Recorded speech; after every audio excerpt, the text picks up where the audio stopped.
the Prehistory of Private Property, Implications for Modern Political Theory by Grant McCall and I. This is the second in our series of books on prehistory.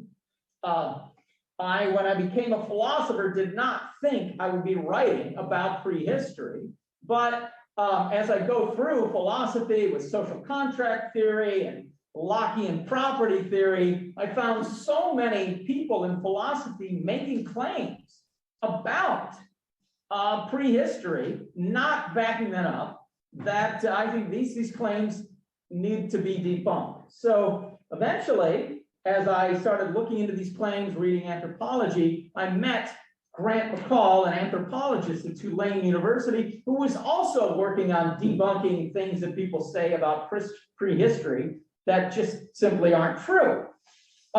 So 10 years later, we have two books. The first one, Prehistoric Myths in Modern Political Philosophy, we spent most of it debunking the claim we talked about last week, the Hobbesian hypothesis, or the mutual advantage hypothesis, that our economy or our political system actually achieves mutual advantage relative to a society that has neither a private property rights system nor a sovereign government. And we found both claims extremely wanting, that both versions of that mutual advantage hypothesis are false. That's what we did in the first book.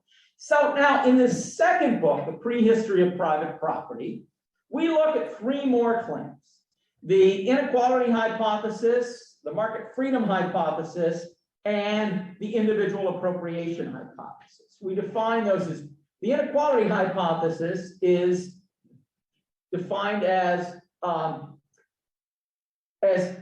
significant hierarchy or stratification is natural and inevitable. That it is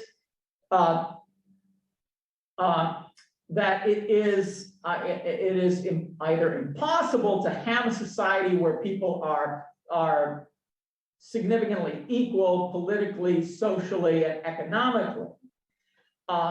Or there's another claim that is very close to this one, that it might be possible to do that, but in order to have equality, you would have to sacrifice freedom. That's the inequality hypothesis. Then the market freedom hypothesis, and that is that negative freedom is better preserved under capitalism than under any other economic system. We address that claim in book chapters 5 through 6 of the book. And then the claim that takes the most time to debunk is the individual appropriation hypothesis, or we call it the natural property hypothesis, that there's something natural about individualist unequal property rights. Another way to put it is that the application of the normative principles of appropriation theory that's used in Lockean theory and contemporary natural rights arguments of private property, that these principles of appropriation and voluntary transfer, if you apply them to the real world, actually support strong private property rights. So people that creating private property rights of the time that the type that market libertarians support is actually some sort of a natural right that people naturally create. And it puts ethical limits on collective power to tax, regulate, and redistribute property. We look at all three of these claims, where they come from, who says them, how are they continue to be used in contemporary political thought. Then we debunk each one of them. So what we're going to do, I'm going to divide the presentation and discussion into 4 parts today. The first part will look at the inequality hypothesis. I'll present that section of the book, chapters 2, 3, and 4. Then we'll have our discussion. Which one of you is going to be discussing that? So I'm going to do inequality hypothesis as well as the market freedom hypothesis. Okay. And then Andrea is going to do the last chunk. Okay, great. So I'll talk about that, and then and then Benedict will discuss. Then we'll all discuss together. Then I'll talk about the market freedom hypothesis, and Benedict will discuss again. Then and then we'll all discuss. Then in the next part, we'll have the individual appropriation hypothesis. And following that, we'll have another discussion, maybe a little mini presentation by me, when we talk about the implications of the book as a whole. So that's how we're organized today. We have 2 hours to discuss an entire book. That's a little short for a book, but we'll do the best we can. Okay, so in chapter 2 of the book, it's called Hierarchies Apologists, Part 1. And we start out looking at ancient history with people who have made this claim that inequality is, you still have to hide the ones that don't have the video on. Still won't work. Oh, okay. Sorry.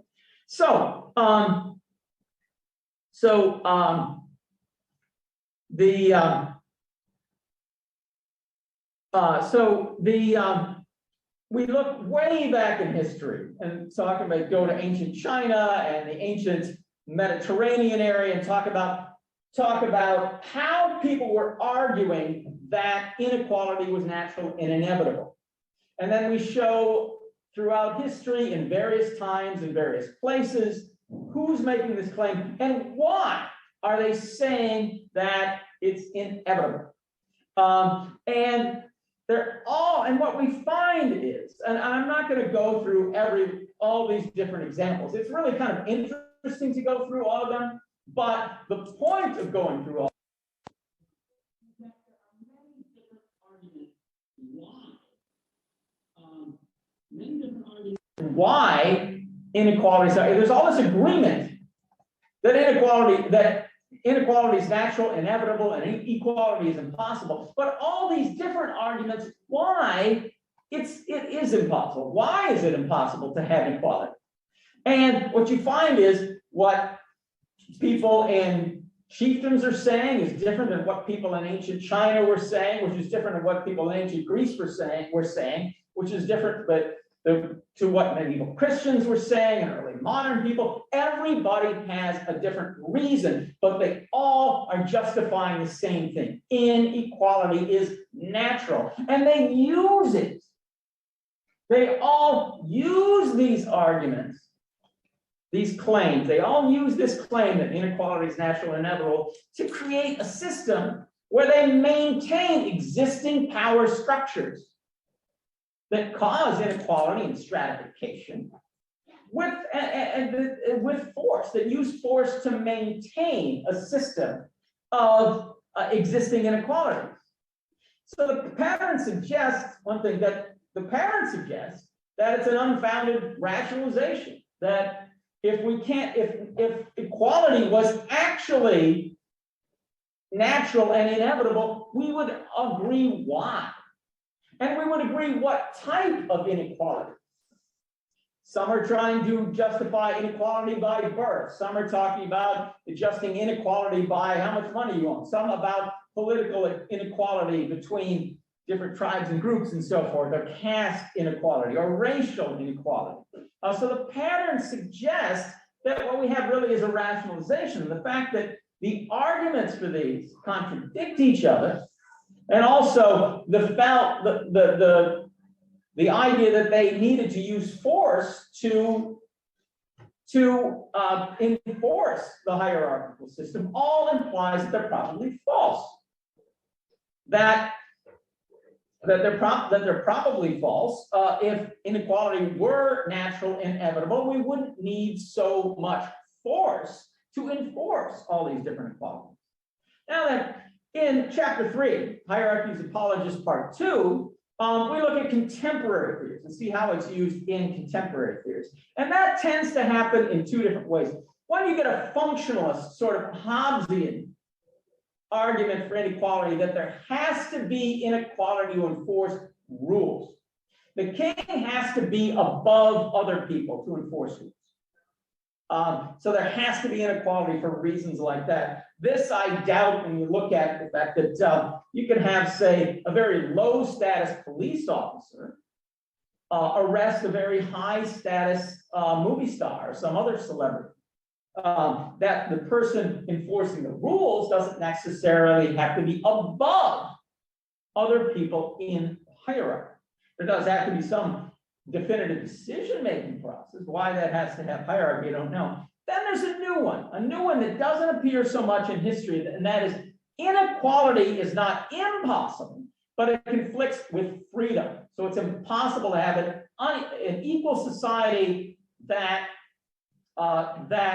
is also a free society. And these new versions fit the old pattern. They contradict with each other, and they're all justifying systems that use force to enforce equality. To enforce inequality. So it all implies that these arguments are saying, we have inequality because we have to. We can't help it. We've got to have inequality. Equality is impossible. So don't even bother arguing against it. That's really the point of all of these. But there's reason to doubt all of them. And so then what we do, so that's chapters 2 and 3. Now in chapter 4, the last chapter in this section, we look at evidence. Is there evidence that inequality is impossible? Now, to prove it's impossible would be very difficult. You have to show every single society that ever existed. However, to prove that it is possible, you only need to find one example, one society that is an equal society, and that would show. If you claim something's impossible, if you find one example of that thing thought to be impossible, it proves that it's not, in fact, impossible. And what we find is, so we look at societies that were outside of what people were familiar with when they make this claim. Generally, small-scale societies, societies that have existed throughout history, but are now relegated to the most remote places, to the Amazon, to places like Borneo, non-state societies in very out-of-the-way places. There aren't very many left, but a lot of them survived into the 20th century and were observed by anthropologists. And one thing that we find is sexism is as old as humanity. And sexism needs to be understood as male dominance.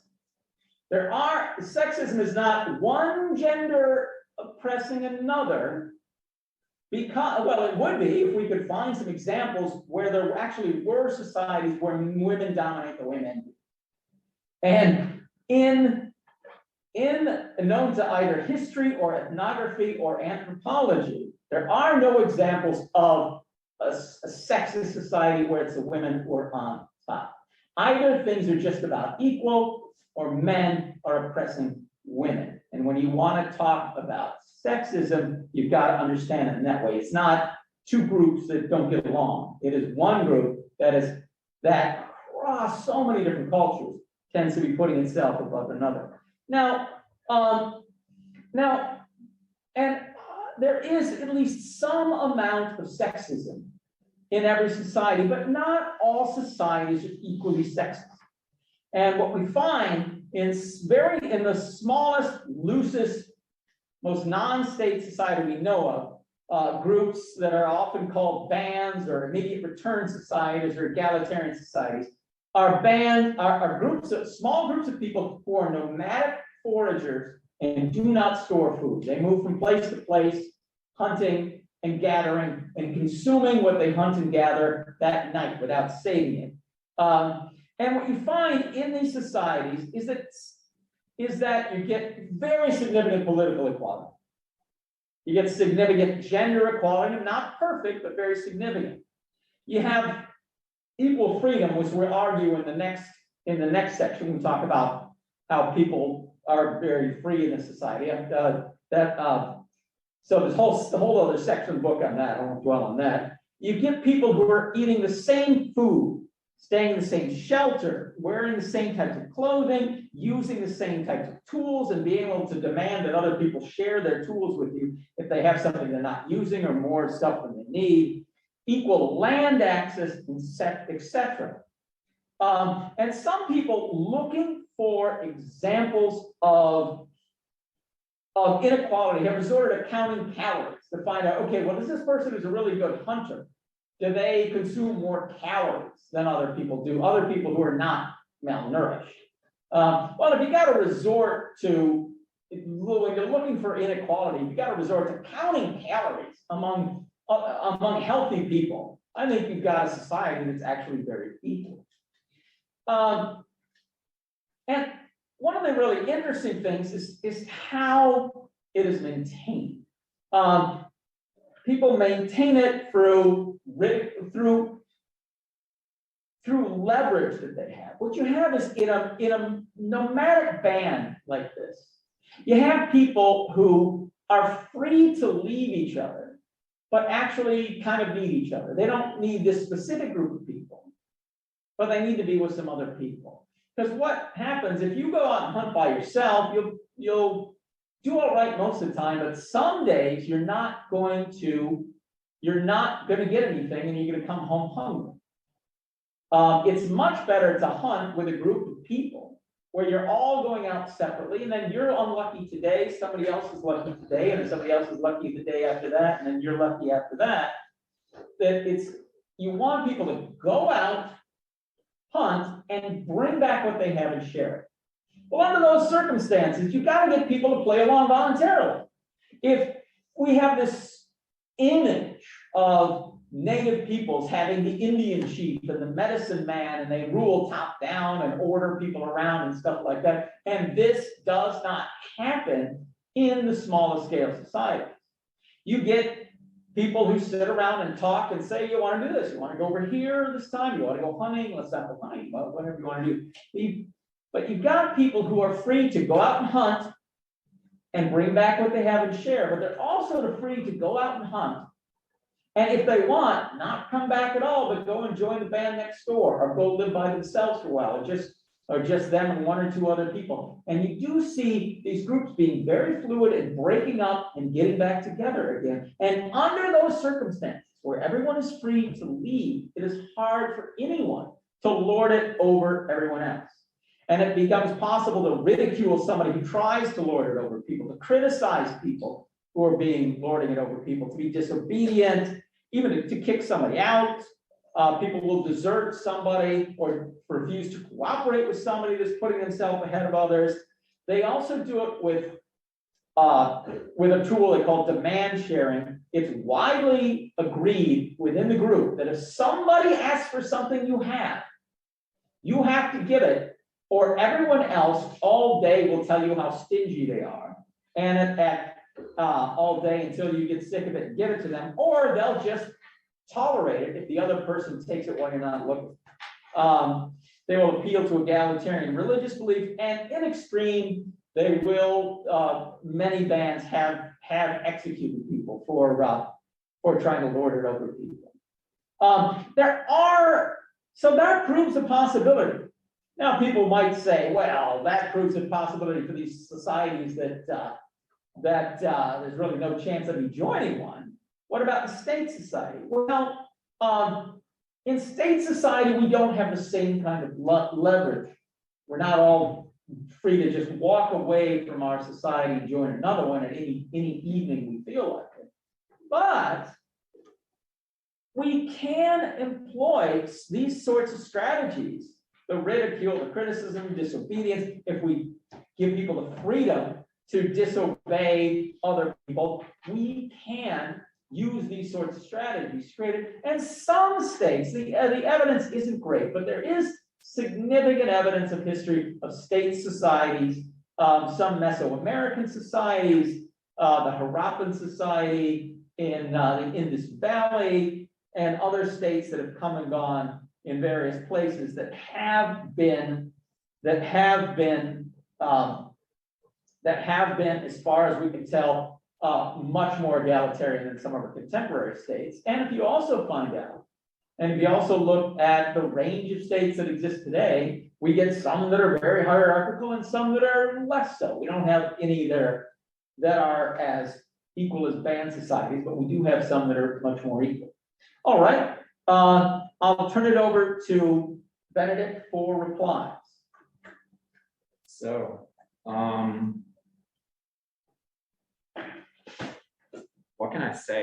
I thought that the historical overview of how different populations who lived in different times justified inequalities was quite interesting. Looking at that they were all essentially, how I read it was that they all essentially had one common denominator in one way or another, either because they were beneficiaries or they didn't want to question the system they were living in. They all kind of justified their system and justified the inequalities and sort of molded their look at their environments around the fact that they were unequal. And the most shocking example of that was the example of eugenics, which was definitely a thing in Germany, as we all know. And but you got it from England and the United States. Exactly. I mean, eugenics has. Does everybody here know what eugenics is? Social Darwinism. The belief that evolution needs our help.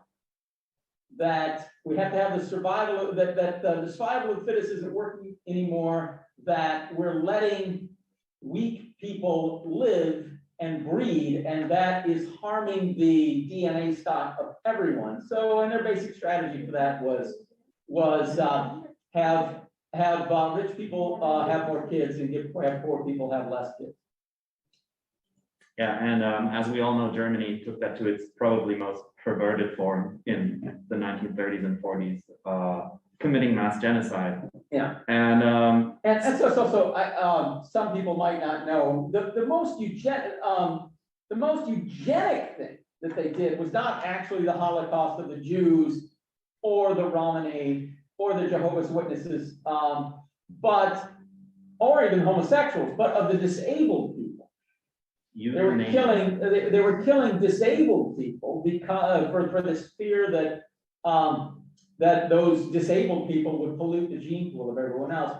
And the United States did something like that, not killing them, but actually did have rules that if people with certain disabilities wanted to get married, they had to get sterilized. I mean, they also did it to indigenous people and people of color. Yeah. So there's a lot of that going on. Yeah. But some of those are just, well, that's just racism. But the focusing on the indigenous was the one that was most obviously eugenic. I mean, they did have eugenic explanations for why this race was better than that one, but the most eugenic reasoning was in the singling out the disabled. Go on. So just adding that there is an amazing book about eugenics in the Third Reich. It's called Fog in August, about a disabled kid that was euthanized by the regime. Warmly recommended. It's an amazing read. So anyways, and even though the idea of eugenics was prevalent in many states, I found it compelling because obviously in the history of my country, it was a very dark chapter. And reading up into the eugenics sort of paragraph, I found it pretty insane that there was support for eugenics both on the political left and the political right. So across the political spectrum, you had the sort of system justification in a way. Everybody sort of tried to justify the inequalities that were going on, and they resorted to pseudoscience, and they resorted to absolutely ridiculous ideas from a 21st century perspective in order to justify their system. And there was obviously political debate between the political left and the political right in the era where eugenics was common, but they all agreed on the fact that you could sort of breed your way to the ideal society and that you could breed away inequalities if you just went on with it for long enough. And so I thought about system justification in today's context, which is where I kind of want to get you guys to discuss with me or discuss with each other. I want to connect the trade-off between equality and freedom, which is the essence of the chapter pretty much. Yeah. You try to disprove the fact that equality and freedom are mutually exclusive. And I want to connect that to the fact that we face massive environmental destruction today. Because, and that's why I mentioned the eugenics part, in the context of climate change facing our planet, we have people from the political left and the political right trying to justify driving factors of climate change by using equality and equity arguments.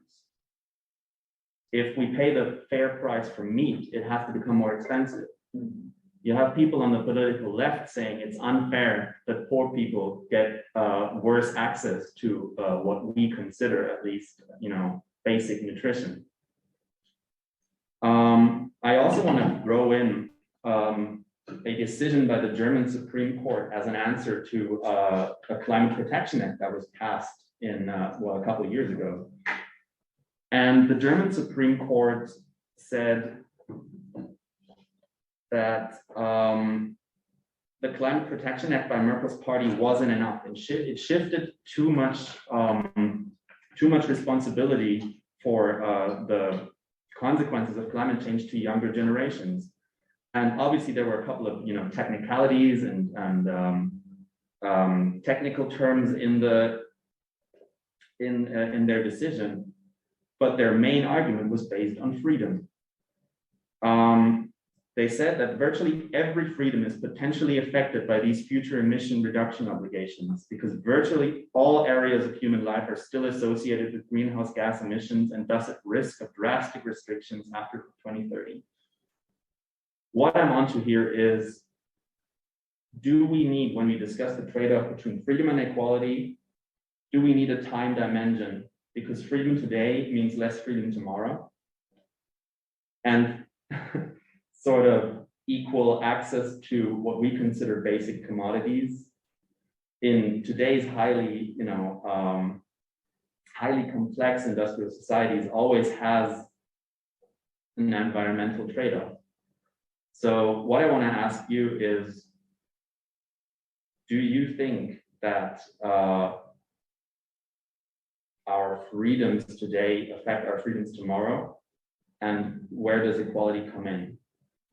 Does everybody know what I'm onto here?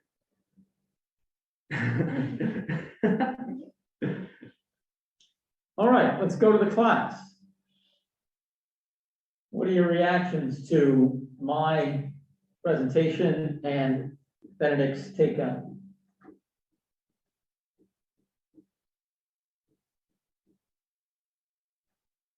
it? So the core hypothesis that I may want to, if you boil it down, I'd say that equal access today may mean less freedom and less equality tomorrow. Do we need the time dimension in all that discussion about freedom and equality?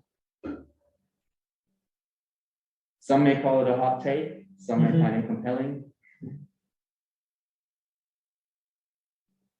Can I ask a question on this? Yes. I mean, I'm somewhere now a participant of this class. Yeah. What would you like? Where would you put like an adequate time frame? What is adequate here? Yeah. Like, is it 250 years? Is it 100 years? Is it like generational? Because and with which generation we put like a stop to your imagination? So like, how long would you like put this time frame if you would like? So if someone would place this idea on like a concrete time frame, non-regarding the politics, never ever act long term because they think in like election periods. So yeah, like this also to think in what would be the time frame. I mean, Adding to that, hasn't the time already passed? As in, isn't climate change somewhat out of our hands already? That's probably material for 3 seminars of it. You just summoned up my PhD research in one question. We still have, as of now, I think, so for the discussion, let's take it as given this, that we have some sort of power to change, to significantly change the outcomes of what may face us in. And that brings us to the time frame. There's tangible evidence that my grandchildren will see a vastly different planet with vastly different freedoms because of very simple resource conflicts. My son may die in the water wars of 28. Regarding that, yesterday I read that fresh water is a good investment because they're going to sell. There was a Bloomberg article about Yeah. how water is an amazing We're not getting commodity. If you want water, just Nestle buy a and, farm in California. Yeah. You'll be wealthy, yeah. I mean, like, you have this discussion already in Europe. If you look at the big companies, if you look at what is protested in France, like what Nestle did, I mean, they're already running out of water. It's all privatized, and the state is taking it back now in France, which is the counter movement of what is happening in Germany, where you have the movement still towards privatization, which is also part of this argument. Basically, freedom, equality, and the capitalist market are all so intertwined by now that where does one end? Where does the next start? How do you actually separate these issues in a way that, if you think future oriented, that a positive outcome is still possible? I mean, if you look at the statistics, if we stay with the climate change example, most emissions are made by the big companies. It's not the individual person's footprint that mostly affect the climate outcome of the world. Still, the way it is treated in the discourse is that it is played back to the individual person, especially in Europe. The discourse in, for example, Tanzania is way different. I mean, they have one of the strictest plastic laws in the world. You can't even bring a plastic bag, a one-way plastic bag into the country anymore, which is a good thing, obviously. Or Sorry, go ahead. No, it's okay. I think this is enough because if I start now, it's going to have Fabian is a real anthropologist, I should say. I'm here presenting 2 books, largely about anthropology, but I'm not an anthropologist. Yeah, I'm not asking all the anthropology questions. Then it's getting out of control. Okay, next on the queue, I've got Marvin and then Medha, and then I think we'll probably move on. Yep, I think it's a very nice point that you raised. And I would agree. I think it's just a matter of scope and whether we include future generations as an actor. And just from the viewpoint of an economist, on the example of climate change, that's what we do in an economic analysis by a discount factor. For example, by choosing an infinity-lived actor and then putting a discount rate on it. And I think it makes a lot of sense also intuitively that, as you said, you probably don't have grandchildren yet, but you would include them in your decision process. Medha? Taking from what Fabian said about how capitalism, equality, and freedom are so intertwined, aren't these big companies creating a mirage about what equality and freedom actually is, to deviate the attention from the harm that they bring to society, which I don't know how to relate this in words, but which brings us back to the UBI debate. As in my generation especially, I see young people, they're so capitalist in their way of approaching life that implementing universal basic income would be really hard. After the seminar, when I talked to my friends, most of them were like, oh, why should we pay for people who don't go to work or who don't So I don't know how to address that. I mean, that's what you started with, this idea, they're controlling the rhetoric and obfuscating from the truth. That's the point of books like this. This book and the last one is trying to show that that things that people have been trying to get us to take for granted for hundreds of years Yeah. are simply false, and I got the facts to prove it. All right, so let's move on to the next section. This is interesting, but there's a lot more to go to this book. We're only on chapter 4. So here on chapter 5. So these two, I'll make this the smallest section because I want to save time for the big one at the end. Now we're addressing the negative freedom argument for the market economy. And we're addressing it with the negative freedom argument for the hunter-gatherer band economy. In chapter 5, we show how the negative freedom argument for the market economy is used, who uses it, and why. And what you find in that, there's always looking. The claim is that whatever the market does, it doesn't promote your welfare, it doesn't promote equality, but it gives you freedom in the sense of freedom as non-interference, that nobody interferes with what you're doing. And most people who attack that will attack that by saying, well, freedom of interference isn't the most important kind of freedom.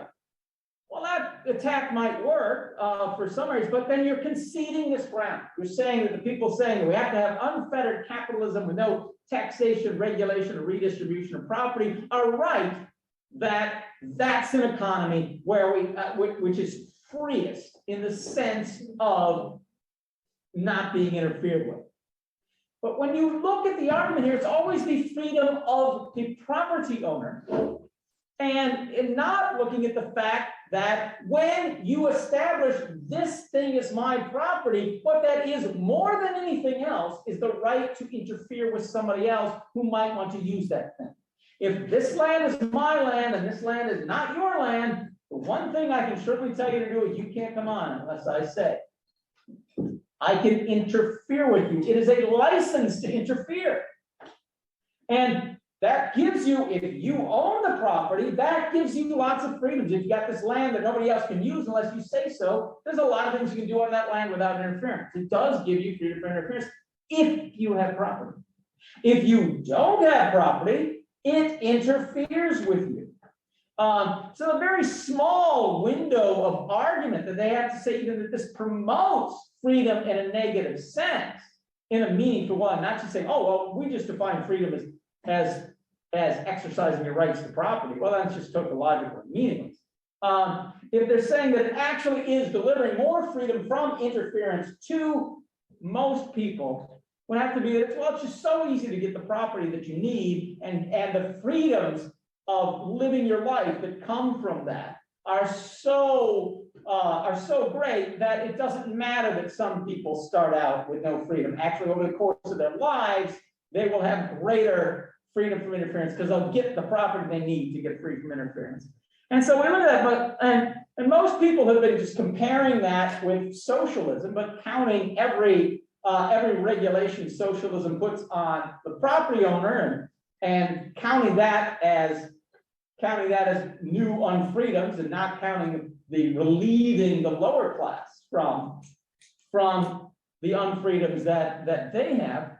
They're making the wrong comparison. And nobody's looked at, well, if it's true that capitalism is the system that is more consistent with negative freedom than any other, you have to compare it to all systems. And so we will look, well, who's ever compared it to banned societies? So again, we banned societies or immediate return societies, whether those are good names or not, those names are a bit controversial, but whatever you call people who live in this grouping, what you find is that there's almost a total, complete lack of interference with anything anybody wants to do. As either political interference or economic interference with people, you don't have bosses telling you what to do, and you don't have public officials telling you what to do. Often you don't even have parents telling kids what to do. So Eleanor Leacock describes, she says, leadership as we conceive it is not merely weak, but irrelevant. Marvin Harris says neither taxes, rent, nor tribute kept people from doing what they wanted to do.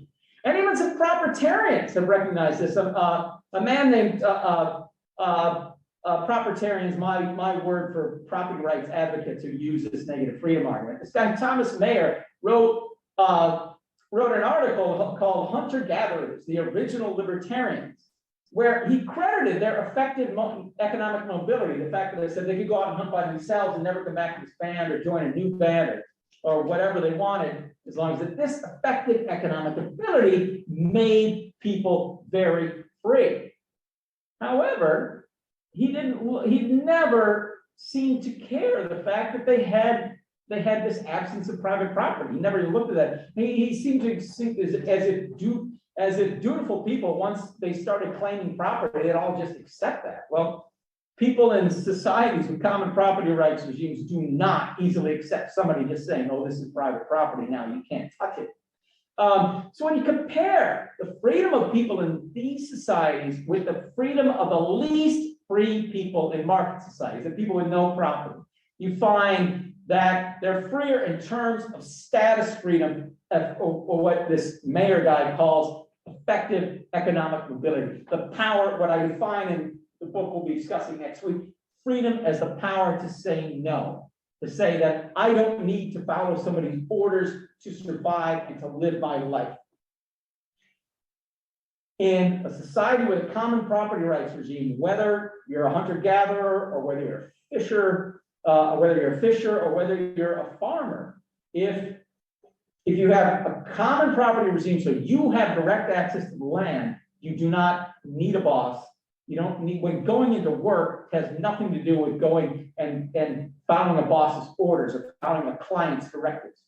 That's what work is today. And many of us are born in a situation where we will never save our way out of this position. We are condemned to follow someone else's hours, someone else's orders for 50 weeks a year, maybe less in Europe, 48 weeks a year, 40 years of our lives, 40 hours a week, following orders. That is not in any meaningful sense freedom from interference. Somebody else interferes with your access to the resources and then gains control, not only over the resources, but over you. You also find in these societies much more political freedom to decide what laws you and your neighbors will live under. Most of us are so far from the centers of power today, we don't feel we have any real influence. You tend to get greater sexual freedom, gender freedom, and group-based freedom, and just negative freedom in general. Now, this has important implications for how we run our society today. If we're going to get rid of the commons without making people unfree, if your goal really is delivering people, freedom is non-interference, which are the friends of the market always say they want, you have to compensate the people who lose out in some way that is going to preserve this type of freedom, to restore this power to say no, where I don't have to follow your rules if I don't want to. And this then I connect to an argument for universal basic income high enough to ensure that you have the power to say no to anybody who would want to boss you around. And if you go into a job and take orders, it is not because that's the only way to make a living, but because you've chosen to in order to get luxuries. Then it's not so much an infringement on your freedom if you're able to choose whether or not to follow orders. All right, that's that section of the book in a very brief summary. Good, we're catching up on some time. All right, I'll take it over to Benedict to get the discussion started. All right. I found parts of the chapter really compelling, and I want to start out with the gist of sort of the essence of the argument, and that is that we should remind ourselves just how coercive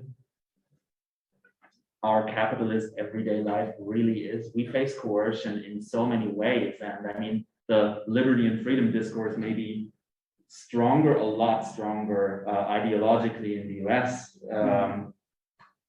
It's still sort of a talking point in Germany, and I would say in Central Europe. Feel free to disagree with me on that if you're from, you know, a different continent and you say, hey, this is not the case in my country of origin. But for example, in our current government in Germany, that was elected last September, we have a party that's running on a classical liberal platform that claims to be liberal not only economically, but you know, in a sort of social way as well. But some of their policies have very, very, very coercive consequences. And I think we should always remind ourselves of the fact that, you know, there's not as much liberty as we like to, you know, believe in, and that as much as we, and we're also sort of, you know, there's some ideological grooming going on when it comes to the talking point of liberty. That being said, the gist of what I got from the chapter is that you criticize proprietarians for sort of mis-selling the ideology. Because of all the coercion going on, as soon as they, you know, you sort of confront them, they say that their ideology provides opportunity. I think that's what was written in the book. Can I add something to that? Yeah. Or should I wait for you to finish? No, go ahead. No worries. So I can give the example of my country. 6 years ago, we elected a right-wing government, and it's like it goes parallelly. The right-wing ideology multiplies each given year, and so does the capitalist market structure which is in place in India. And when you question the ideology, like you said, when you question the ideology, people say, oh, but the government is providing us jobs in the capitalist sector. But what people do not understand is that these jobs come with decreased freedom, as in your personal life, decreased freedom. Their work mails you receive even 2 in the night. Their meager wages, but then just to say that you have a job, they consider it fine. Yeah. I also want to say that one of the implications I didn't talk about is when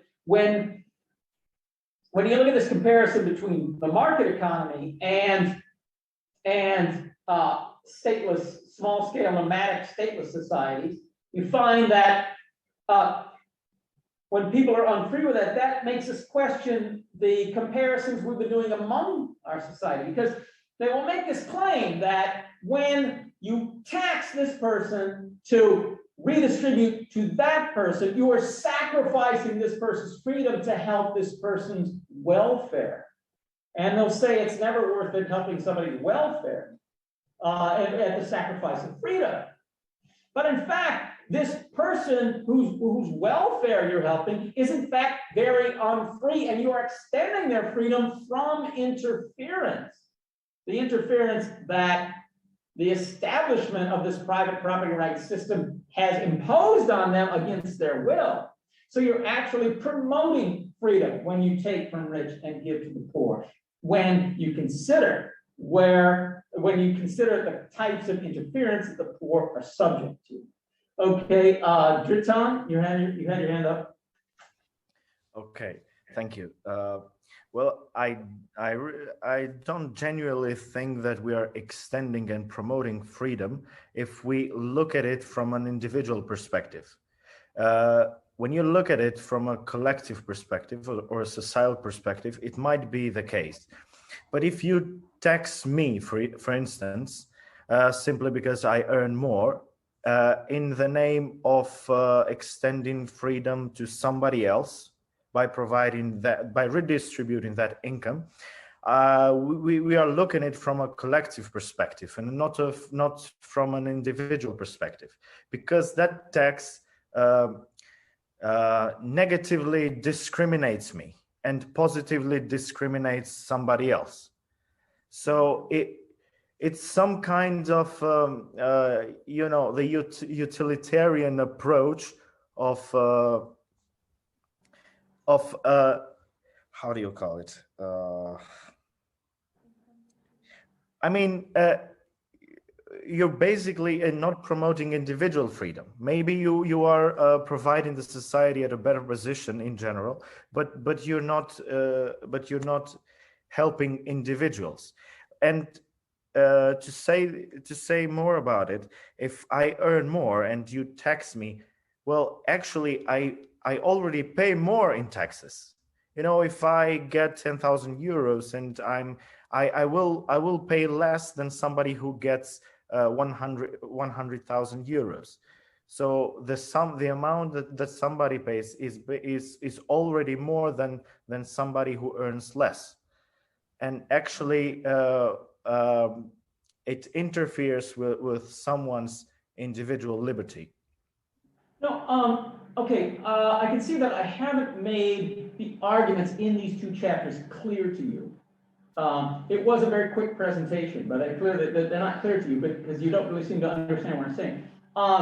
I'm talking about individual freedom.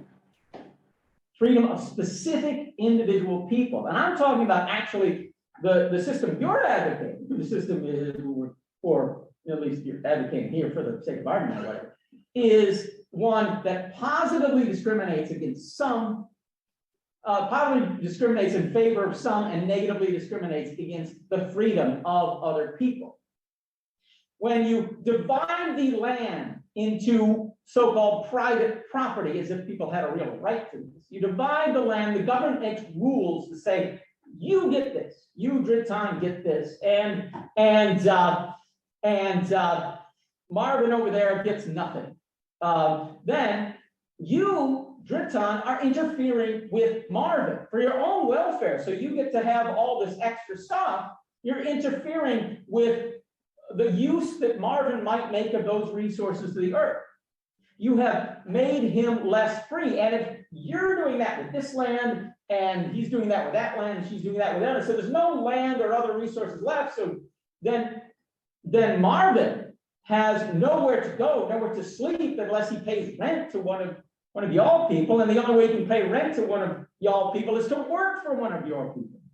You have interfered with him in a way that not only gives you power over the property that you control and he doesn't, but in turn, you're leveraging that control over your property to control over Marvin. He has to do what he tells you, because if he tries to do things on his own, as he is able to do with the resources of the earth, you will interfere with him. You're harming his negative freedom for your own benefit. So we have a society where some own property and others don't. What we have is a society that is based on positive discrimination toward the property owners by interfering with everybody else in order to create these privileges that we call rights to property. Okay, you want to respond to that, Benedict? Yeah, it kind of relates to where I was going with the discussion, anyways, of what Dritan said. So to pick up where I left off, you say that as soon as you confront proprietarians with the fact that there's a lot of coercion in their system, they promote opportunity. Then if you want to make opportunity happen, for example, by redistribution, they go back to the old "don't interfere with me" sort of arguments. While I generally agree, I say, and that relates to Dritan's point, that different proprietarian societies have different attitudes towards redistribution and where should we interfere and where shouldn't we. I, for one, can say that Germany loves to redistribute income. We have a very high marginal income tax, but Germany almost doesn't redistribute land and wealth and inheritances, which is sort of the foundations of why we are more oligarchic than one would think. Which again relates to the fact that, from an individual standpoint, I'm going to inherit the 5-bedroom apartment my mom owns. From an individual standpoint, I didn't do anything for it. So if you only look at individuals in a society, obviously you're gonna run into difficulties sooner or later. So from a justice standpoint, do I deserve that apartment? I didn't do shit for it. So anyways, that's sort of, yeah, I was sort of going in that direction. Sorry. Isn't that, I don't know if you know about the 3 justice maxims, the Rockefeller-Granson problem. No, I'm not familiar. So there are three main rules of justice. Mhm. I don't remember the names exactly, but one of the third problem, the third maxim is the Rockefeller-Granson problem, which says Rockefeller was a man who was very wealthy, and his grandson inherits everything. So, is that justice? If Britain inherits everything, is that social justice? Mhm. It's not, right? And then someone's grandfather or father does not own anything, so that person does not inherit anything.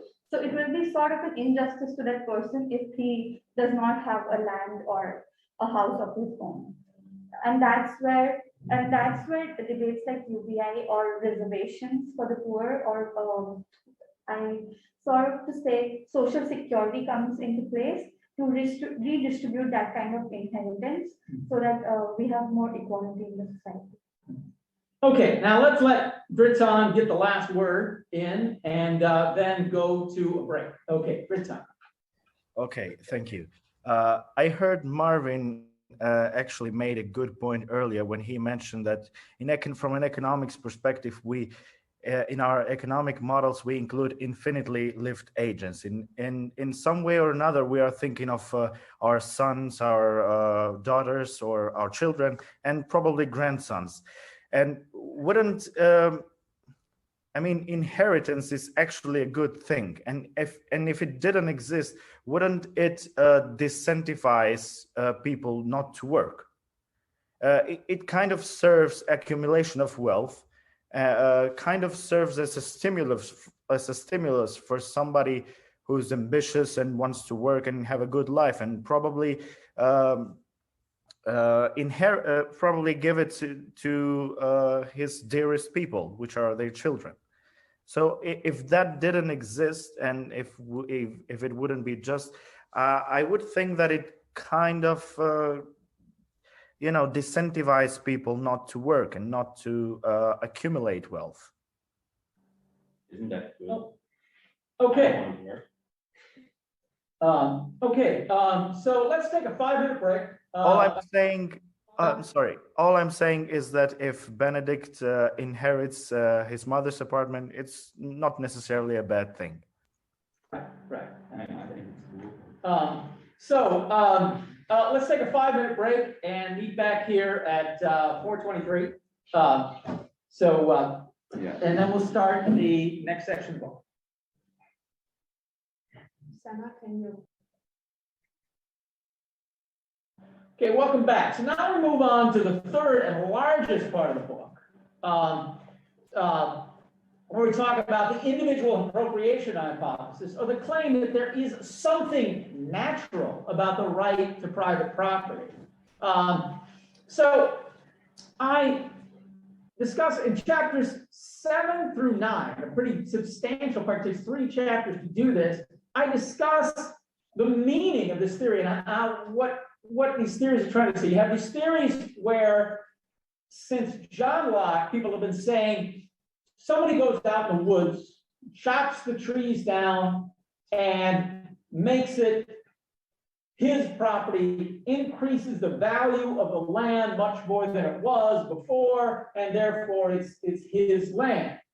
And Locke even says, he doesn't say that's what actually happened, but why does he tell this story? Why are we telling this myth of the original appropriator and then saying it does not, it doesn't matter? Why do we keep making, and you find this story being told over and over again from then to the present day, and then people say, well, it didn't happen that way, whatever. What they're trying to say is, what we look at, what dissecting their arguments and what they're trying to say is that private property develops naturally.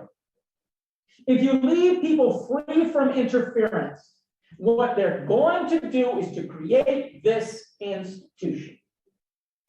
We don't have this institution in all times and places because powerful people come and interfere with the people who are doing this. But what people really will do, if you give them the chance, what they want to do and what they need, to live their lives free from interference is to create this institution of individual private property where one person has domain over the land and gets to decide pretty much everything that happens at this land or anything we make out of it, and can exclude everyone else from it. And there's, of course, the corollary to that is that common, collective, and public property does not develop naturally the way private property does. Those things can only be created. We only have group rights, like a nation or an ethnic group or a people. They can only have rights over the land. They can only establish those rights by interfering with individuals who are trying to create these individual private rights. Common rights must come by interfering with them. If this is true, then history should show constantly thwarted attempts of people trying to establish private property rights and violent disappropriation of private property holders by people trying to establish government property rights, common property rights, collective property rights, ethnic group held property rights. All of anything like that would have to be would constantly being established by violence, whereas individual property being established by individuals if and when they're free from interference. So we should see that the first people to claim, use, or occupy or mix their labor with land, which are the different criteria people give for appropriation, those people would tend to establish or always establish individual property right if this claim that there's something natural about this institution is true. So we go through, that's 3 chapters we go through to get to that, to get to this claim and what they're trying to say in this natural rights justification for property and what testable empirical claims are there within this argument. Then we look at evidence provided by proprietarians for this hypothesis. And what you find is that most of them have no citations at all. They just take it for granted that this is what they're going to do. Those who do have a citation to any sort of empirical evidence almost always cite a very short passage by Friedrich Hayek. Hayek has 3 sources. Hayek has 3 sources, and none of them back him up. He overinterprets all 3 of those sources. We have a couple of others who look at a man called Hasnas, who's looking at empirical natural rights, but actually he's only looking at a way to do it. He's not actually looking at a lot of empirics. And a man called Stake, who looks at animal territoriality, but extremely selectively, choosing the animals that have more territory and not looking at animals such as herding animals or our closest relatives, other primates, and what kind of property rights they have. So what we find is they're making this strong claim about what it is that people do when they're free from interference. And then they're really uninterested in any evidence to see whether this is really what people do when they're free from interference. So lack of evidence, a lack of even interest in evidence. So what we do then is we go through the history or the prehistory of private properties. We call it the time before the private property rights system was put into place, and look at how it got to be the way it was. There was a time before we had a private property rights system. We can say confidently that 10 or 20,000 years ago, there was no private property. No land was owned by a person in the world. And now almost the entire world is owned. It's either owned by governments or it is owned by private people and institutions. How did this happen? What existed before? And do these observations back up this claim that establishing property rights is what people do when they're free from anything. And that establishing collective rights involves interference with people who are trying to do this. So we start out with hunter-gatherer societies. Again, looking at hunter-gatherer bands, which is the smallest, least,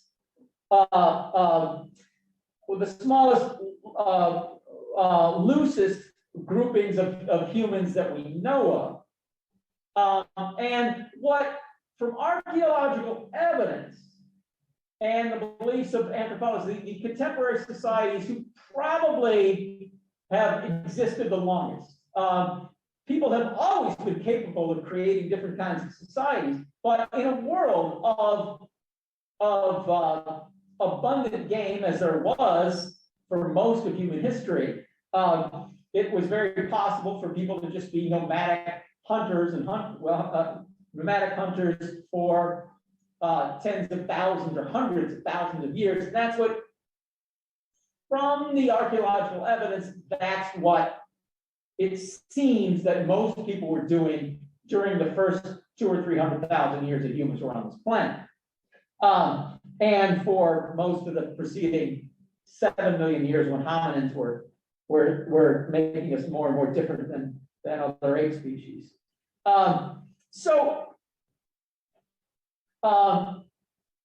We look at land tenure systems among hunter-gatherers, and what we find is that what we find is that they have a common property regime that overwhelmingly nomadic hunter-gatherers, not settled hunter-gatherers might be different, but nomadic hunter-gatherers will not have private property. To the extent that they have property at all, it adheres to the entire group, not to any one person. And it is not, they do not have an interest in the property that they can sell if they go over and move with the next band. But even then, it is quite loose. If what they tend to have is not to say that this land belongs to this group and that land belongs to that group, but this group tends to live here and that group tends to live over there. There will occasionally be fights over where we can be, but very often you have somebody coming in, okay, we're getting into area that you mostly forage in. You mind if we forage here? And if the other side says no, they're very likely to invite a conflict. In that sort of a world, there really is no recognized right to property. We have a common property regime. The question then is, are nomadic hunter-gatherers, can we look at them as original appropriators? They certainly do not establish, they do some of the things that appropriators are supposed to do. They claim land, they use land, which is some of the criteria people put for appropriation. And many hunter-gatherers have also mixed their labor with the land by killing off all of the saber-toothed tigers. Or the cave bear in an area, ridding it of a predator. Whether that's wise or not is another question. But the question whether that is mixing your labor with the land in a significant way, it certainly is. So they do the kind of things that original appropriators do, and they establish private property neither in land, as I've already mentioned, nor in movable tools. Movable tools tend to be, as I mentioned before, subject to demand sharing. You've got 2 spears, somebody else doesn't have one. You can't really camp with that band anymore if you're not going to give them your extra spear. If you got a spear, you got 1 spear, but you're not using it today. Somebody else wants it, you got to give it to them, or you're going to be ridiculed and maybe eventually has to leave that band. They have neither property in goods nor movable tools. Then we look at stateless farming communities. And these are the original farmers. We know that this type of farming goes back longer than any other type that we know. And that is what people tend to do. It's called swidden agriculture or slash and burn agriculture. People will go to an area, clear the trees, burn the trees, and the ashes of the trees then will create sort of fertilizer. They will farm this area until the land begins to get depleted. Then they will go to another area and let this land return to its natural state. And they repeat this over and over again. So they're not necessarily what you call nomadic, but they do move every few years. Now, farmers are important because since Locke, proprietarians have been pointing to farmers as the original appropriators.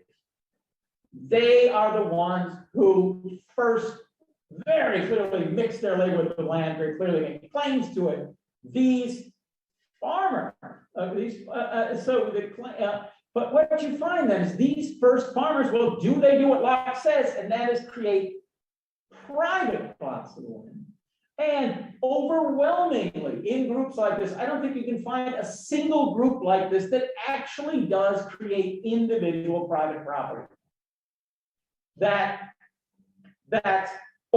Or so much in movable goods and things, that they will clear the land together, they will work it together, they might work it individually, but they're not entitled to keep their plot. One year you're working here, another year, even within the village that you've cleared, you're spending, say, 5 years at this site. 1 year you're farming here, another year you're farming there, another year you're farming there within the village.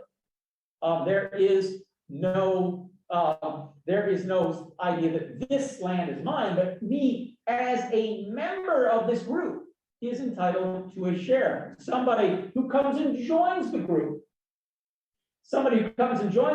then gets a share the next season. And somebody who leaves the group does not sell out his share, he just simply leaves. There's no ownership in this sort of thing. And even then, now there would be though more ownership of the things people produce on the land, but not as strict as we have. It tends to be that people will, how should I put it? Is that people will consume what they produce themselves unless someone is in need, and then there's an obligation of everyone else to give. So those are the type of things that these candidates to be our original appropriator decide. Something really not at all like the individualist private property that Locke just thought all the first farmers would just naturally want to do. And this was, somebody who was also writing about, he was hearing colonial reports and really ignored what the native farmers were doing and was only concerned with what the settler farmers were doing, the white people. He was concerned only with them, but those were people who were already acculturated and a part of a much larger system where they could sell goods. That's not what the first people had tended to do. Now, and this kind of agricultural system, where you as a member of the group have a claim to use some land, but not really to own land, is something that carries over very close in the modern day in different forms, even among groups that are no longer using slash and burn agriculture, but are in the same place and they're keeping animals in various fields in order to refertilize them. These groups will also tend not to have individual property in the land. And what you get is in these groups, they're not as anarchistic as the swing agriculturalists, but they often get a chief or a lord or a king who lords over them, but the village is very much the same sort of collective property. Now,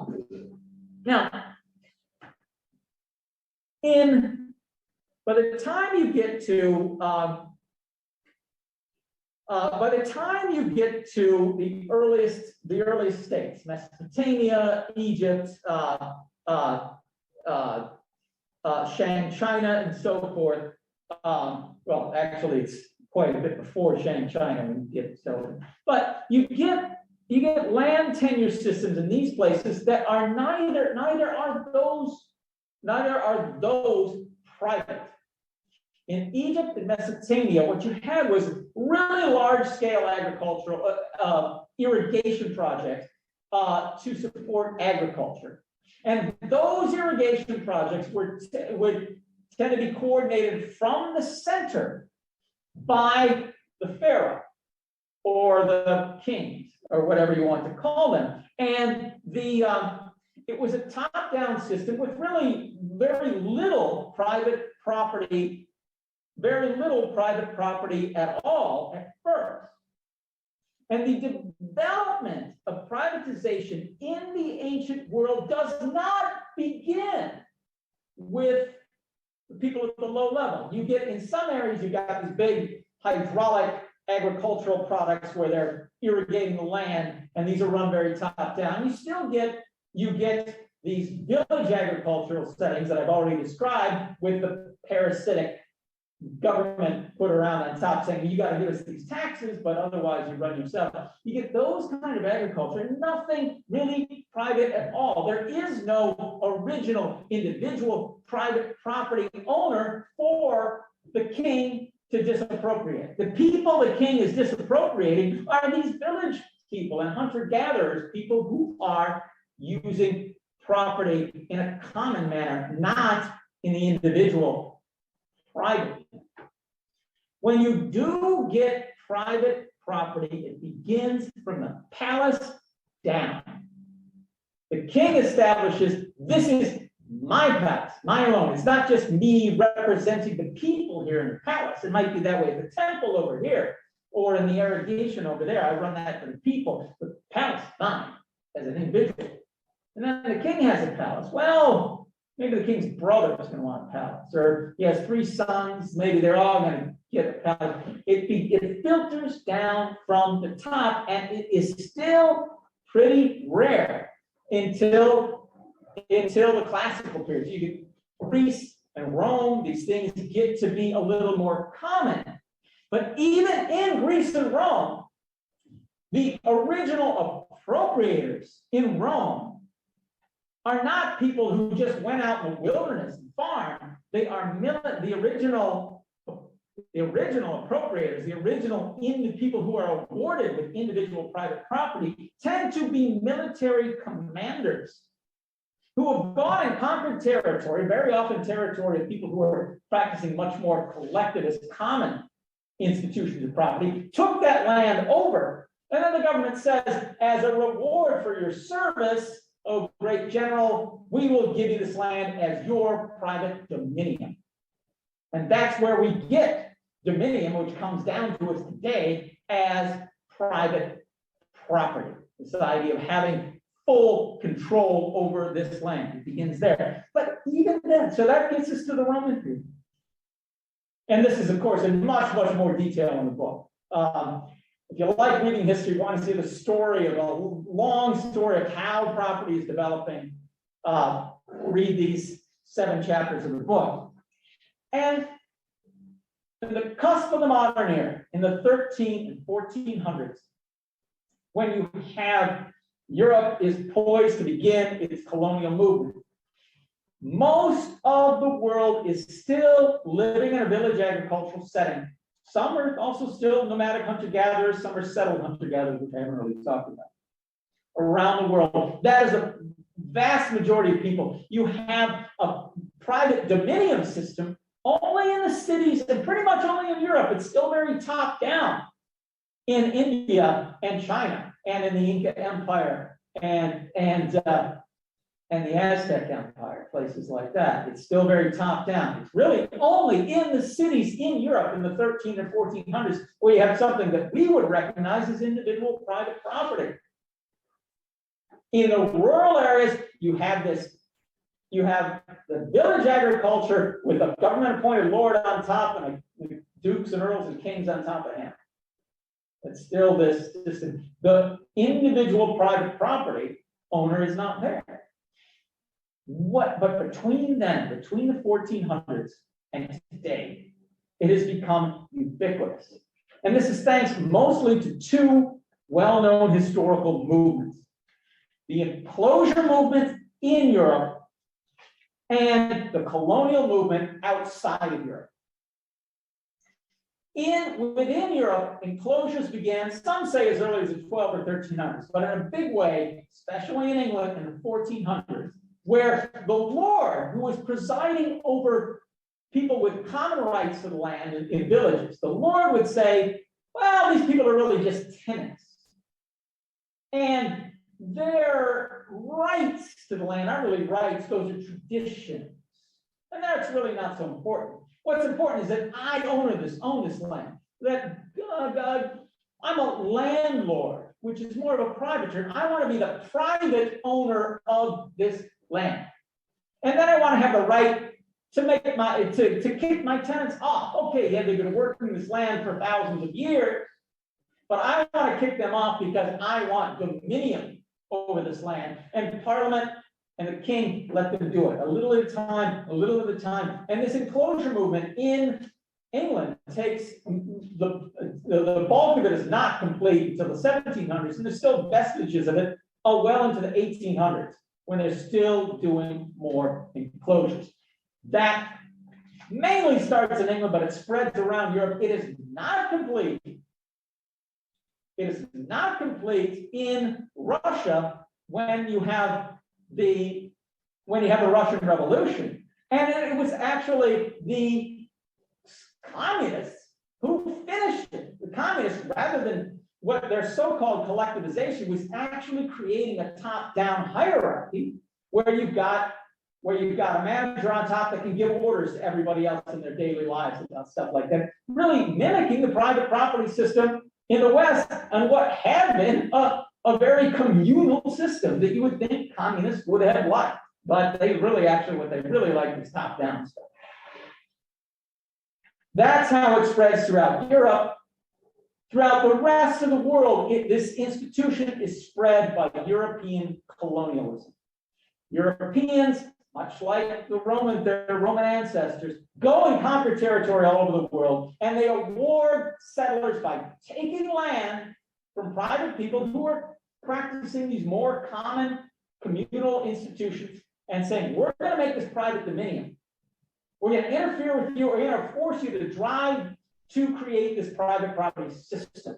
And that happens gradually over the world. It is not necessarily complete when independence starts happening and colonialists, people in the colonies throw off their colonial masters and become independent governments again. Even then, you find these governments completing the job in the areas that were remote enough to have been escaped by the colonialists, because the governments have become part of the international capitalist system. And they are forcing this institution to be adopted even after their independence. And that is how we got the private property. That is how we got the private property system. So then, to assess this individual appropriation hypothesis, it is simply disproven. We do not see continually thwarted attempts of people trying to establish individual private property whenever they're free from interference. We see very much the opposite. People who are free from interference tend to set up communal, common access to land. That if you are a member of this community, you have a right to the land. You cannot sell it. You cannot buy it. You have it for the one of them. That is what people tend to do when they're free from interference. And we get an individual private property rights system when you have an insider government that wants to favor people, such as generals, and say, we want to take this land and give it all to this guy. That is how the private property system developed. It was a long and slow and several hundred years of worldwide campaign of violent interference. That's how we got this system.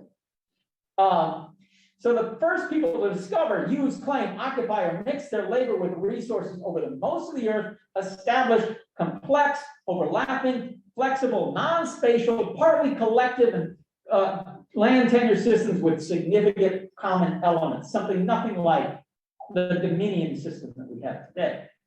The establishment of private property system necessarily involved coercion, violence, and disappropriation of people who were practicing these more common communal collectivist institutions. The people and the community have, in fact, a better claim to the land and resource ownership than the unequal private property holders whose claim traces back to government force. That's the story there. The implications, of course, for UBI and other things is that people are due compensation. All right, so let's turn it over to who's the discussion on this one? Andrea? Andrea, yeah. Okay, Andrea. So it's pronounced Andrea. Andrea, yeah. Andrea, okay. Okay, Andrea, your comment. Yeah, so I won't really get too much into what you already explained. I mean, I think you already told us the roots of property ownership and the obvious lack of evidence that it is a natural thing. I mean, I can understand why it's not natural to just own something. But then when I was reading your book, I was like, I had kind of like a discussion with myself. Because on one side, I think it's obvious that it creates a lot of inequality in people. Just like we were saying, I mean, if you inherit something from your mom, you're born with an advantage from others just by property ownership. So I don't think that's fair to others because you didn't do anything and you're born with this power to control or even exploit others through labor and stuff just because your parents or your family did something else.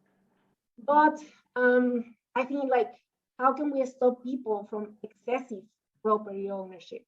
Should we go back to these like the agricultural regime that you were talking about, and no one owns anything, but like you just use land whenever you need it? But then I was like, okay, if we do that, how can we make sure that everyone will get a piece of land to work when they need it? Don't we need someone to own this land to make sure that everyone gets a piece of it? So that's when I started thinking, how can we make sure that everyone has land to use without having an excess of property ownership within each individual? So I thought of limitations, not purely eliminating property ownership, but limiting the amount of property that someone can have. So we make sure, I mean, I know it sounds a little bit crazy, but this way we can make sure that everyone has a part of it. It's really difficult because usually the owner will be a government or like, I don't know, the chief or someone. And if this government is corrupted, then of course, there will be advantages for others. But I think also not having property ownership will lead to people taking advantage either way. Or like maybe one person won't be able to get something whenever they want to. So, I mean, that was my only question. Like, wouldn't be better if we find like a middle point of that? Is it possible to have like a limitation of property ownership? Does it make sense? I don't know what you guys think. Okay. Okay, so let me open up the floor. Okay, we have Dritzan. Dritzan's good at speaking. Yeah. Follow Dritzan's example. It's not hard. It's just like somebody says something, you have an opinion on it, just speak it up. It's just don't worry that maybe my opinion isn't well thought out enough or whatever. Just say your opinion. We get the discussion going, we get the ideas out there. Okay, Dritzan, thanks. Thank you. I think the solution to Andreas' question is circular economy, where consumption, production is recycled, and there isn't any property rights in that case. So basically, if you want to use a lamp, for instance, you basically rent it. So you don't own it, but you rent it.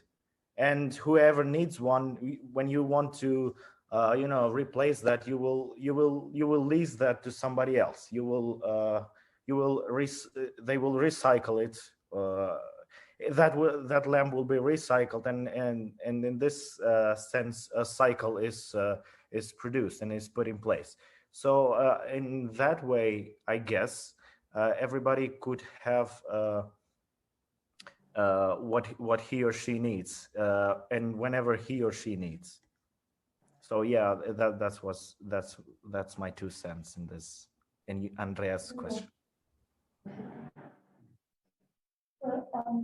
Midnight, yeah, oh, that's right, yeah, I gotta look here and there. I wonder if it would make sense, it seems kind of silly, but if in the future, like the people who are present actually brought a computer and put and got in the meeting so that we saw your face on the meeting, because what we have here, of course, is all these squares for the meeting, and if we had 2 more squares with you two, I don't know if that's a good idea or not, but anyway, Meta. There's a very simple question. What if we have scarcity? Yeah. Then what happens? Well, what happens in my system? Well, my system is not is not saying that we have to put people back. Is that we have interfered with people, and in a way, we've created a system that has made has put 7 billion people on this planet, going on 8. And the system we've created has created a bunch of scarcity and a huge demand on our resources. The solution is not necessarily just give everybody back direct access to the land, but to compensate them for what they've lost. And what they've lost is their freedom. When you have direct access to land and you know how to use it, as many of your ancestors and mine did. Every single one of us has ancestors who were subsistence farmers. Every single one of us has many, many ancestors who were hunter-gatherers, and they were all experts in how to live off the land. When you have that, they were also, these ancestors of yours and mine were self-directed and didn't have to knuckle under the power structures. How can we compensate them for that in a way that preserves that freedom? And that's what gets me to universal basic income. Say, okay, you're going to take away my direct access to the land. You give me enough money that I can live on, plus a little extra for my trouble. And then, if you want me to work for you, you offer me more. You offer me some luxuries. Got my basics and a little extra because of all you've imposed on me. I live off this minimum. I'm using less resources than everybody else because everybody else gets more. If I work, I get more. If I don't work, I get less. I get the least, but I got enough. So if you want me to work for you, give me a good offer. That's the kind of institution that I'm proposing. That's a universal basic income pitch at a high level. Meta. So the point that you make that most of our ancestors were subsistence farmers.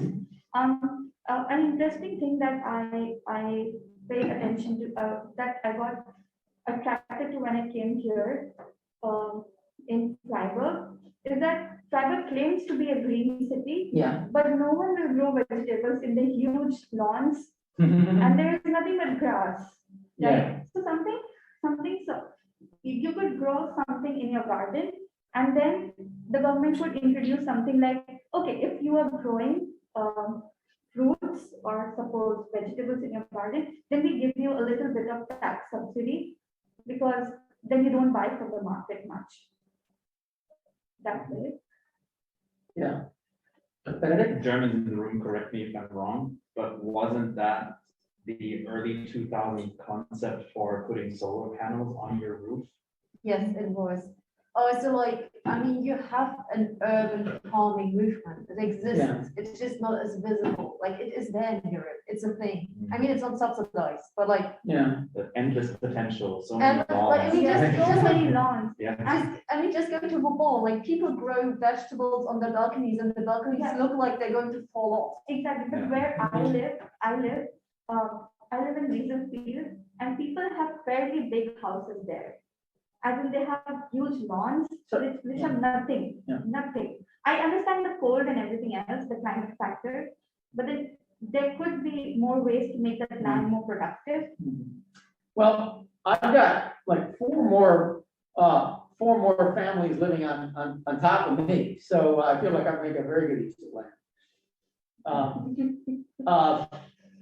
Others? Who's on top?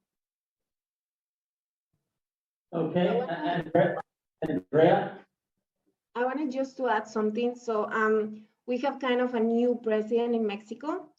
And what he did was like, he realized a lot of people, most of the people from Mexico don't know any type of land, like they don't have a house, they don't have anything.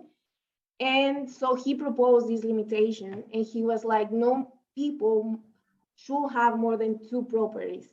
So everyone started freaking out because most of the people have land, inherited land. I mean, not most of the people, but a lot of people inherited land. And of course, the rich people, which are very few, very low percent in Mexico, they have tons and tons of houses and a lot of property, right? They're just exploiting and like making money out of the people who actually need a place to live. So this president proposed this idea of limitation. And of course, it will not benefit everyone. But then we go into the part like what is fair. A lot of people don't have a house and they must pay rent and everything. And these people, rich people, because they inherited and their ancestors worked for it and blah, blah, blah, they don't want to give up on anything. But then you have people with no homes. So should the president make the rich people share? Will that be fair for them? And if he doesn't make them share, will it be fair for the other people not to have a home? So it's like, I think this property ownership and everything is really hard to understand. That's why I also say like, will limitation actually work? This law didn't pass because of course the rich people, they have a lot of influence in politics. So it didn't pass, but then I was like, maybe it doesn't sound that unfair for some people, and rich people at the end won't be homeless. So I don't know. It's just something I wanted to share. Okay.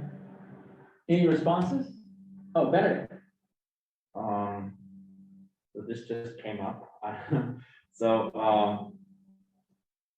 So in Germany, where housing is definitely also an issue, but not, so there are no, so obviously there are no or close to no slums in Germany. Obviously, housing manifests differently, I guess, compared to Mexico. What we face here is that it's mostly it's a mixture of demographics and sort of urban areas growing and growing. We have an average, on average, people have a larger footprint, even in urban areas where density is really high compared to, the 1960s. So where even in countries where like the distribution seems more equitable, you get a whole other, plethora of issues, I guess, when it comes to housing. In German urban areas, nobody could live as a subsistence farmer. And so I don't, and redistribution, would redistribution really solve that? I don't know. Medha? When we talk about rich people owning properties, wouldn't the rich also own productive resources. So wouldn't they say that, oh, my resources or my company contributes so much to the country's GDP, so I sort of have a right to own all these properties? Wouldn't that be a problem too? Well,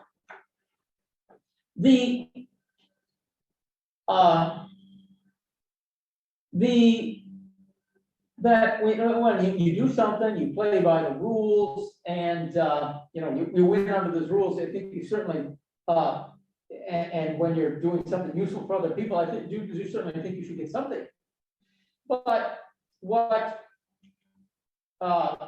owners claim in an unfettered society is not just what they have done. As a matter of fact, the big money is not in our society, it's not to people who do stuff. The big money is to the people who own stuff. If you have a great entrepreneurial idea that needs seed money, the person with that who gets that seed money is very often the one that makes most out of it.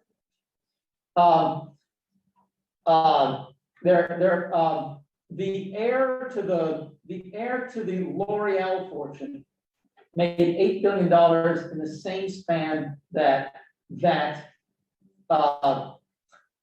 Steve Jobs created Apple computers and made the same $8 billion.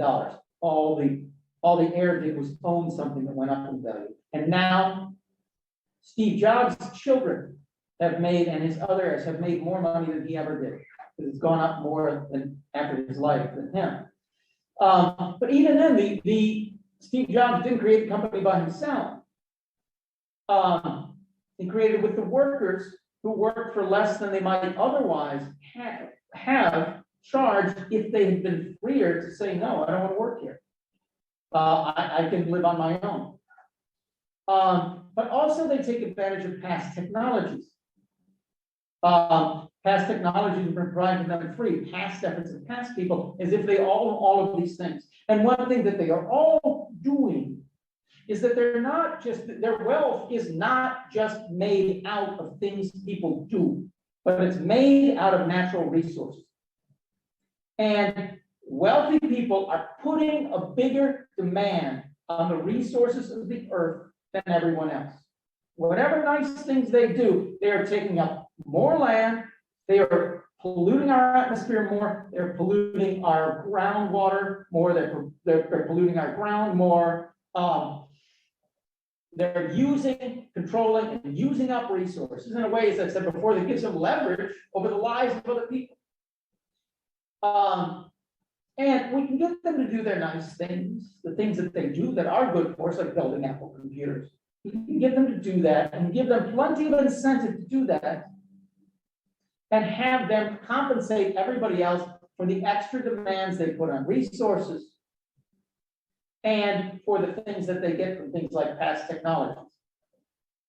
Who invented the internet was the U.S. Defense Department. Imagine if we all had to pay how terrible the world would be if we all paid a royalty to the Defense Department every time we use the internet. Had they patented it in a certain way and tried to make money off the idea. Instead, that money is going to Amazon and Apple and Google and Facebook and the other big internet firms. They get that money, which could just as well belong to the people as a whole, money that was funded by the people as a whole.